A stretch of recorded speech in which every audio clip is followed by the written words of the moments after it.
Сәлеметсіңдер ме балалар? Әдебиет сабағы, еліммен мақтанамын, 43-ші сабақ. Бірінші тапсырма, сурет бойынша сөйлем. Қазір бірінші суретте біз Астана қаласын көріп тұрмыз, Астана қаласы, Қазақстанның елордасы. Ол Есіл өзенінің бойында орналасқан. Астана қаласы 1997 жылы Қазақстанның астанасы болып жарияланды. Мұнда көптеген ғимараттар, саябақтар бар. Астананың жанында Қорғалжын қорығы орналасқан. Осы қысқа уақыттың ішінде Астана гүлденген, дамып жатқан қала болды. Екінші тапсырма.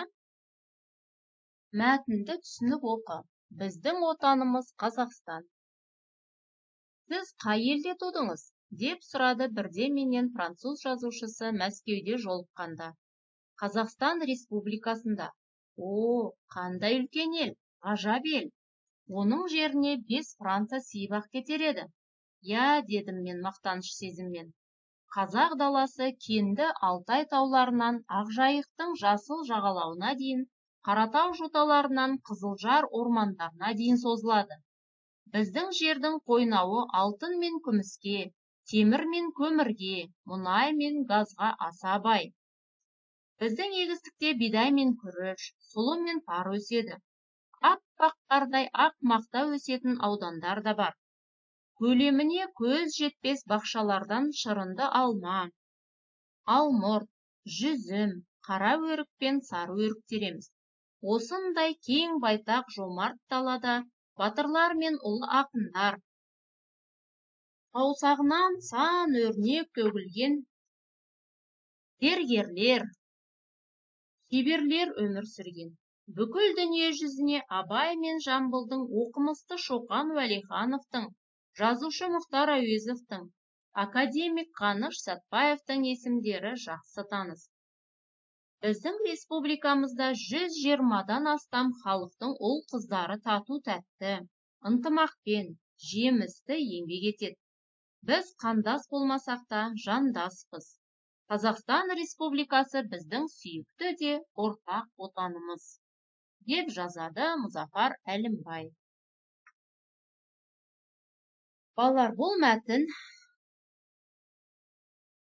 не туралы екен?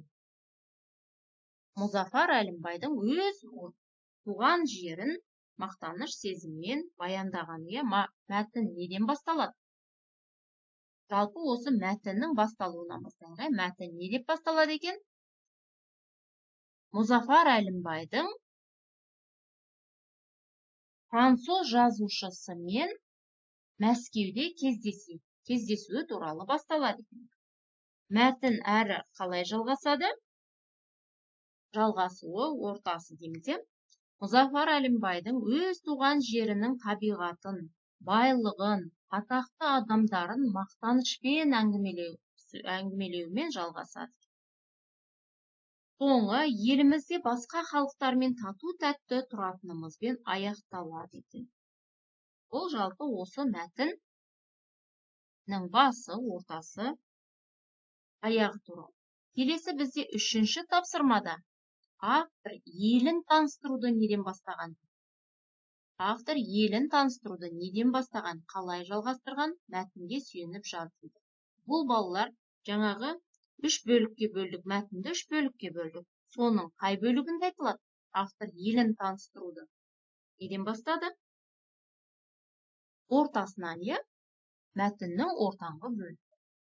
Басталуы Қазақстанның шекарасы, табиғаты, қазбалары туралы бастады. Автор елін таныстыруды неден бастапты? Қазақстанның шекарасы, табиғаты, қазбалары туралы айтудан бастады. Келесі, жалғасуы елдегі дәнді дақылдар мен жеміс-жидектердің, қанды жеміс-жидектердің пісетіндігі туралы, қандай дәнді дақылдардың өсетіндігі туралы айтып береді. 3-ші, аяқталуы Қазақстаннан шыққан ұлы тұлғалар туралы айтылған. Қазақстаннан шыққан ұлы тұлғаларды айтумен аяқталады екен. Елін таныстыру. Келесі тапсырма. Төртінші тапсырма: өз елің туралы сен не айта аласың? Қосымша мәліметтер жинастыр дейді. Өлкемнің ғажайып жерлеріне қандай жерлерді жатқыздым? Мен Көлсай, Бурабай, Қожа Ахмет Яссауи, Қатон-Қарағайды жаздым. Елімнің атақты адамдары: Абай Құнанбаев, Шоқан Уәлиханов, Мұхтар Әуезов және Жамбыл Жабаев. Осымен сабағымыз аяқталды, балалар. Сау болыңдар.